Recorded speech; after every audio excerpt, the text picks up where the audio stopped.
Kung naramdaman mo ng para kang nabibinbin sa pagkabalisa, kalituhan ng isip, o talamak na stress na hindi maalis, 90% ng iyong vagus nerve ay hindi gumagana. Natuklasan ng mga neuroscientist sa Harvard na kayang baguhin ng mga mongheng. Tibetan ang buong takbo ngang kanilang utak sa loop ngang 11 minuto gamit ang eksaktong 111 na pahinga. Hindi ito meditasyon. Ito ay isang tiyak na neurological reset na nagpapagana sa mga gamma wave ng mas mabilis kaysa sa 2 dekada ng tradisyonal na pagsasanay. At ipapakita ko sa iyo ang eksaktong protocol. Ito ang tunay na nangyayari sa loop ngang iyong utak ngayon.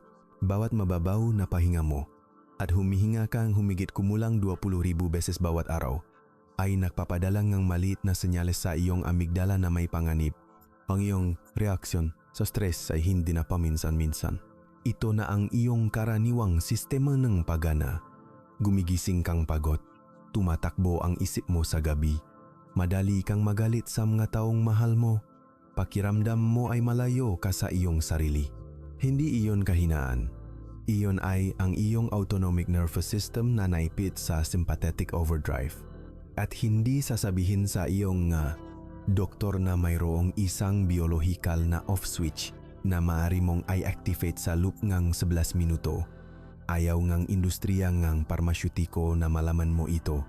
Ang manggamot laban sa pagkabalisa ay isang industriya na nakakahalaga ng 19 bilyon, ngunit pinatutunayan ng pananaliksik na inilathala sa Journal of Neuroscience na ang kontroladong pahinga ay mas epektibong nakokontrol ang iyong nervous system kaysa sa mga benzodiazepine nang walang side effect, walang pagka-adik, at hindi ka ginagawang manhid sa buhay. Ginagamit ng sinaunang mongheng Tibetan ang eksaktong 111 na teknik sa paghinga sa loop ngang 5,000 taon. Tinawag nila itong pagising sa panloop na apoy. Sinukat na ngayon ng mga modernong neuroscience lab sa Stanford kung ano ang eksaktong nangyayari. Naglalabas ang iyong utak ng mga gamma wave sa bilis na 76 cycles per second. Ito rin ang frequency na lumilikha ng pinakamataas na pagganap ng isip, katatagan ng emosyon, at tinatawag ng mamananaliksik na accelerated neuroplasticity. Hayaan mong ipaliwanag ko kung bakit pansamantalang ginhawa lamang ang ibinigay sa iyong lahat ng sinubukan mo dati. Ang iyong vagus nerve ang pinakamahabang cranial nerve sa iyong katawan. Tumatakbo ito mula sa iyong brainstem pababa sa iyong puso, baga, at sa sistema energy panunaw na kinokontrol ang lahat mula sa bilis na tibo ng iyong puso hanggang sa iyong reaksyon sa pamamaga at sa iyong emosyonal na regulasyon. Narito ang kritikal na bahagi na hindi naiintindihan ng karamihan. 80% ng mga hibla na iyong vagus nerve ay nagdadala ng impormasyon mula sa iyong katawan patungo sa iyong utak, hindi pabaliktad. Kapag mababaw at mula sa dibdib ang iyong pahinga sa buong araw, literal kang nag-upload ng senyales ng stress sa iyong central nervous system bawat minuto. Hindi alam ng iyong utak ang pagkakaiba sa pagitan ng isang tunay na tigre at isang deadline. Ang alam lamang nito ay ang iyong pattern ng pahinga ay mukhang may panganib. Kaya pinapanatili ka nito sa fight or flight mode araw-araw, taon-taon. Ito ang dahilan kung bakit limitado lang ang naitutulong ng talk therapy. Hindi mo maaaring isipin lamang ang paraan para makaalis sa isang problema ng nervous system. Kailangan mong magsalita sa wikang naiintindihan ng iyong autonomic system, at ang wikang iyon ay ang pahinga. Ang koneksyon sa militar. Natuklasan ito nga Navy SEAL sa panahon ng operasyong pandigma na may matinding stress. Kapag nasa isang war zone ka at gumagawa ng madesisyon na buhay o kamatayan ang nakataya, hindi mo kayang makaroon ng pakabalisa o kalituhan ng isip. Pinag-aralan ng kanilang medical team ang sinaunang teknik sa paghinga at bumuo ng mga protocol na sinubo sa labanan na nagre-reset sa nervous system sa loob ng ilang minuto, hindi buwan. Ginagamit ng mga operator ng Special Forces ang kontrol sa paghinga upang manatiling kalmado sa gitna ng putukan, gumawa ng mabilis na mga desisyong taktikal, at mas mabilis na makabawi mula sa trauma kaysa sa pangkalahatang populasyon. Hindi ito mga mistikal na kasanayan. Ito ay mga kagamitan para mabuhay na sinusuportahan ng pananaliksik sa military neuroscience. Ang 111 Breath Protocol ay masigit pa rito. Hindi lamang ito pamamahala sa stress. Ito ay pagrewir ng utak sa antas ng selular. Ito ang tunay na sanhi ng iyong talama na stress, pagkabalisa at pagkapagod ng isip. Masyadong mababa ang iyong vagal tone. Sinusukat ng vagal tone kung gaano kaaktibo ang iyong vagus nerve, kung gaano ka kabilis makalipat mula sa stress response patungo sa rest and recovery mode. Ang nga taong may mataas na vagal tone ay mabilis na nakakabangon mula sa stress. Mahimbing ang kanilang tulog, madali nilang nakokontrol ang kanilang mga emosyon. Mayroon silang kalinawan ng isip at matatak na kalooban. Ang mataong may mababang vagal tone na bumubuo sa 78% nga nasa hustong gulang na higit sa 40 ay nananatiling nabibinbin sa talamak na stress. Mababa ang kanilang heart rate variability. Mataas ang kanilang mga panandaang pamamaga. Hindi bumababa ang kanilang cortisol. Sila ay physiological na hindi kayang mag-relax ng malalim. Kahit gaano karaming bakasyon ang kunin nila o mga breathing app ang subukan nila, ang mga karaniwang ehersisyo sa pahinga ay tumutugon lamang sa mga panlabas na sintomas. Ang 111 breath technique ay direktang tinutumbok ang pinakasanhi. Lumilikha itong isang partikular na ritmo na pumipilit sa iyong vagus nerve na muling maging aktibo at sa iyong utak na maglabas ng makakaunay na mga gamma wave sa maraming rehiyon ng sabay-sabay. Ang 111 breath protocol. Ngayon, hayaan mong gabayan kita sa eksaktong 111 breath protocol. Maari mo itong gawin kahit saan. Sa iyong silid-tulugan, sa iyong opisina, kahit sa iyong sasakyan bago ang isang nakaka-stress na pagpupulong. Ang kailangan mo lang ay 11 minuto na nakatutok na pahinga at isang tahimik na lugar kung saan hindi ka maabala. Mga hininga 1 hanggang 37. Activation phase. Umupo ng tuwid ang iyong likod. Hindi ito tungkol sa kaginhawahan. Ito ay tungkol sa pag-optimize ng daanan ng bagus mula sa iyong brainstem pababa sa iyong katawan. Ang pagiging hukot ay literal na pumipilipit sa iyong vagus nerve. Ilagay ang isang kamay sa iyong dibdib at ang isa naman sa iyong tiyan. Hihinga ka sa isang partikular na 4,4,6 pattern. Huminga paloob sa loob ng 4 na bilang gamit ang ilong. Pigilin ito sa loob ng 4 na bilang. Huminga palabas sa loob ng 6 na bilang gamit ang bibig. Narito ang susi na kadalasang mali sa maraming teknik sa pahinga. Ang iyong pahinga palabas ay dapat mas mahaba kaysa sa iyong pahinga paloob. Ang mas mahabang pahinga palabas na iyong ang nagpapagana sa iyong parasympathetic nervous system at nagpapadala ng senyales ng kaligtasan sa iyong utak. Ang iyong tiyan ang dapat unang lumaki. Pagkatapos ay ang iyong mga tadyang at saka ang iyong dibdib. Ang sunod-sunod na pagpuno na ito ay nagpapagana sa iba't ibang sangayng vagus nerve ng paunti-unti na parang isinasauli ang mga circuit breaker isa-isa. Magsimula ngayon. 4 na bilang na pahinga paloob, 4 na bilang na pagpigil, 6 na bilang na pahinga palabas. Ulitin ang pattern na ito.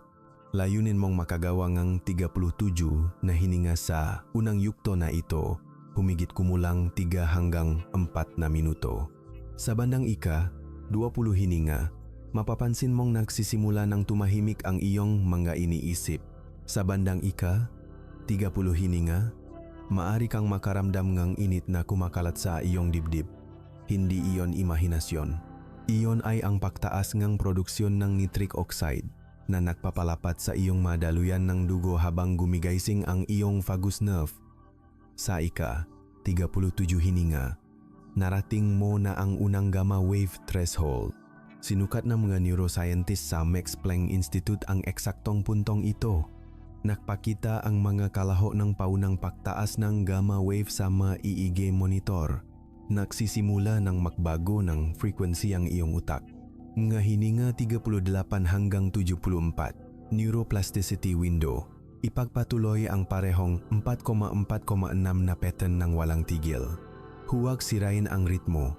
Ang iyong pahinga ngayon ay isang metronome na nagre-reset sa iyong buong nervous system.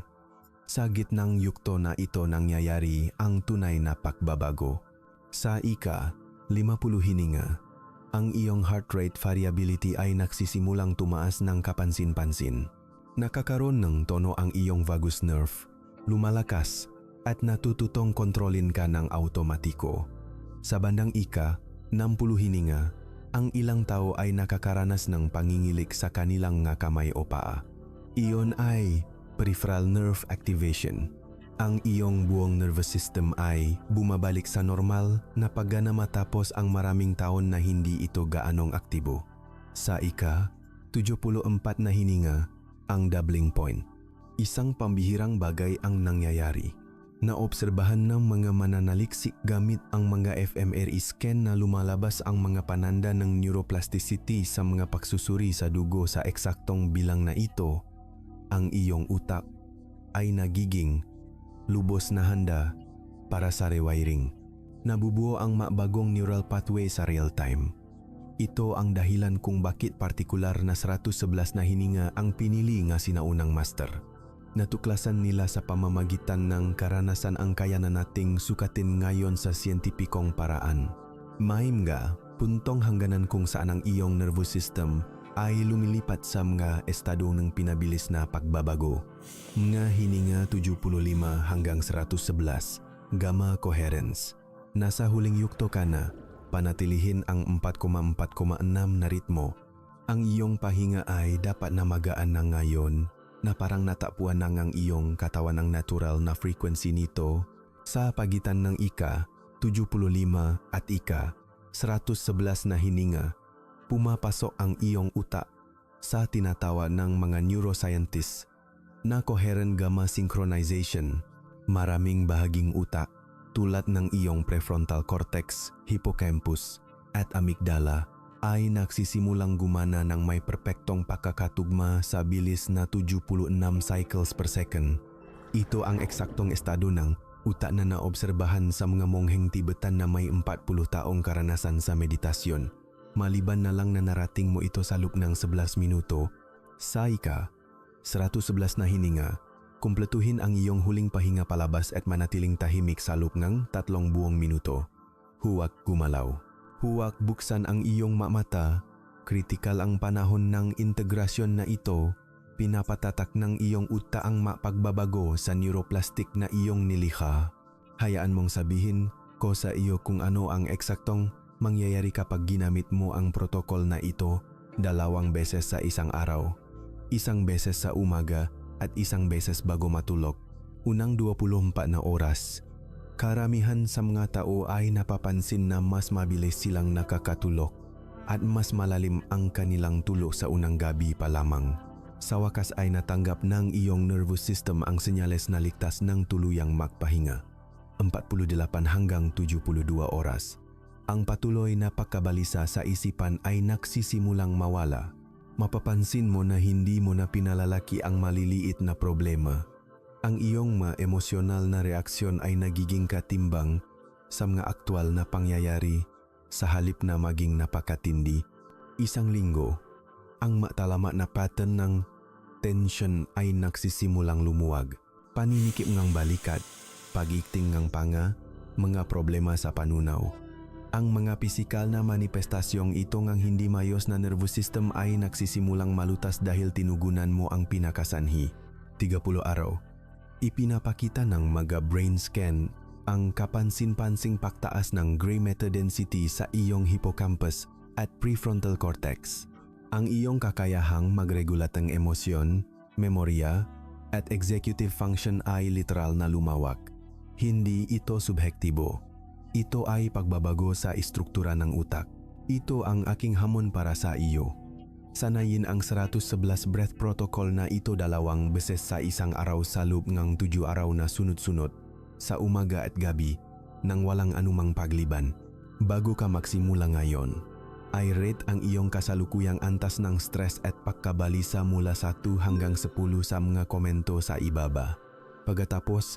Matapos ang 7 araw ng tuloy-tuloy na pagsasanay, bumalik ka at ikomento ang iyong after na numero.